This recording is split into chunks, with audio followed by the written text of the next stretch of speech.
Hello, this is doctor ఐడా from first year homeopathy. ఈ రోజు నేను మీ ముందుకు ఫిషర్ అనే ప్రాబ్లం గురించి డిస్కస్ చేయడానికి మీ ముందుకు వచ్చాను. ఈ ఫిషర్ అనేది మోస్ట్ ఫ్రీక్వెంట్లీ ఎన్కౌంటర్డ్ ప్రాబ్లం. చాలా మందిలో ఈ ప్రాబ్లం చూస్తూ ఉంటాం.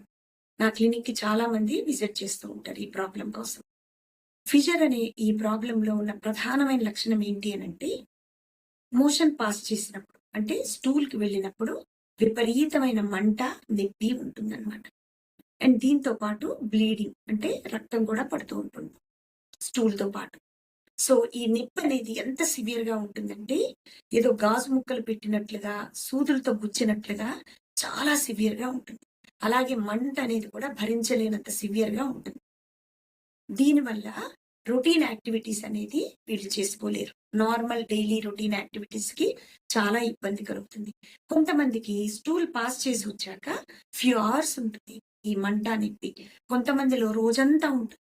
అంత సివియర్‌గా నొప్పి, మంట అనేది ఉంటుంది. దీంతో పాటు బ్లీడింగ్ కూడా ఉంటుంది. ఈ ఫిషర్ అనేది మనం జనరల్‌గా ఎవరిలో చూస్తాము అంటే ఫ్రీక్వెంట్‌గా కాన్‌స్టిపేషన్‌తో సఫర్ అయ్యేవాళ్ళు. అంటే ఫ్రీ స్టూల్ అవ్వని వాళ్ళలో ఈ ఫిషర్ అనేది డెవలప్ అయ్యే ఛాన్స్ ఎక్కువ. ఎందుకంటే వీళ్ళు ప్రెషర్ పెట్టినప్పుడు లోపల ఏనల్ కెనాల్ లోపల కట్ అయినట్లుగా, టేర్ అయినట్లుగా, లోపల సైడ్‌లో చీరుకున్నట్లుగా అవుతుందన్నమాట. దీనివల్ల బ్లీడింగ్ అయ్యి దాంతో పాటు నొప్పి, మంట అనేది ఉంటూ ఉంటుంది. అండ్ రెండవది స్పైసీ ఫుడ్ ఎక్కువ తినే వాళ్ళలో అంటే కారం, మిర్చి, మసాలా ఐటెమ్స్, అలాగే నాన్ వెజ్, అలాగే స్పైసీ ఫుడ్ ఎక్కువగా తినే వాళ్ళలో ఈ ఫిషర్ డెవలప్ అయ్యే ఛాన్స్ ఉంటుంది.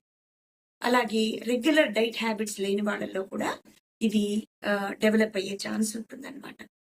ఈ ఫిషర్ అనేది హీలర్‌కి కొంత సమయం పడుతుంది.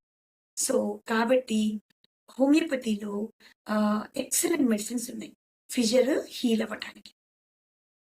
సో, నేను చాలా చాలా మందికి ఫిషర్ కోసం ట్రీట్మెంట్ ఇచ్చి ఉన్నాను. అలాగే ఈ ఫిషర్‌కి మనం తీసుకోవాల్సిన జాగ్రత్తలు ఏంటి అనంటే ప్లెంటీ ఆఫ్ ఫ్రూట్స్ తినటం. ప్లెంటీ ఆఫ్ ఫ్రూట్స్ తినటం. ఫ్రూట్స్‌ని జ్యూస్ లాగా కాకుండా యాస్ ఎ హోల్ తినాలి. అండ్ రెండవది ప్లెంటీ ఆఫ్ వాటర్ తాగాలి. అండ్ మూడవది ఫైబర్ కంటెంట్ ఎక్కువగా ఉన్న ఫుడ్ తీసుకోవాలి. అంటే వెజిటబుల్స్, ఆకుకూరలు ఇట్లా ఫైబర్ కంటెంట్ ఉన్నవి ఎక్కువగా తింటూ ఉండాలన్నమాట. సో, దీనివల్ల కాన్‌స్టిపేషన్ అనేది ఉండదు. సో, దీనివల్ల మనం ఈ ఫిషర్ అనే ప్రాబ్లమ్‌ని చాలా వరకు తగ్గించుకోవచ్చు. సో, హోమియోపతిలో కాన్స్టిట్యూషనల్ మెడిసిన్ ద్వారా ఈ ఫిషర్ అనే ప్రాబ్లమ్‌కి మీకు పూర్తి సొల్యూషన్ దొరుకుతుంది. So visit me at Fast Year Homeopathy for your fishing.